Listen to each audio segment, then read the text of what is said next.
September 20th.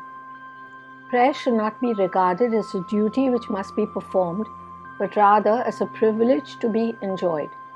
E.M. Bounds. Today's quote appears in a chapter entitled Secret Prayer in the book Purpose in Prayer. Bounds is expounding on these words of Jesus: "Men ought always to pray and not to faint." He writes, "The always speaks for itself."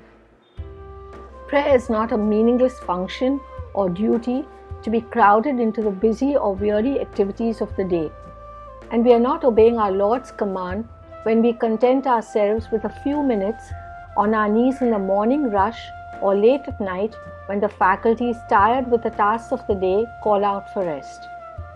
God is always ready to hear our call, it is true. His ear is ever attentive to the cry of His child. But we can never get to know Him if we use the vehicle of prayer as we use the telephone, for a few words of hurried conversation. Intimacy requires development. We can never know Him by brief and fragmentary and thoughtless repetitions of intercession that are requests for personal favors and nothing more.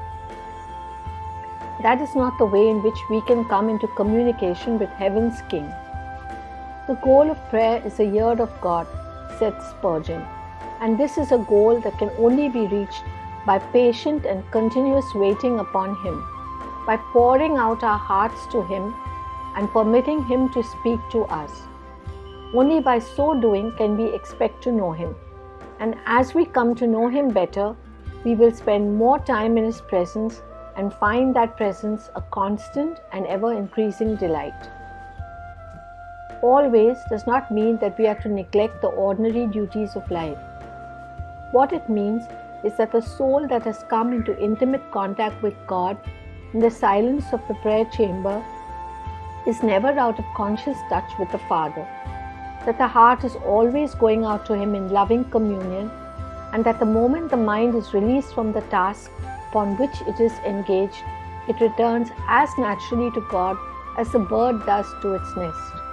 What a beautiful conception of prayer we get if we regard it in this light, if we view it as a constant fellowship and unbroken audience with the King.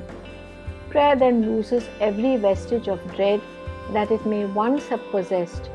We regard it no longer as a duty that must be performed, but rather as a privilege that is to be enjoyed, a rare delight that is always revealing some new beauty. Today's prayer: Father, may I never regard prayer as a duty which must be performed, but always as a privilege to be enjoyed.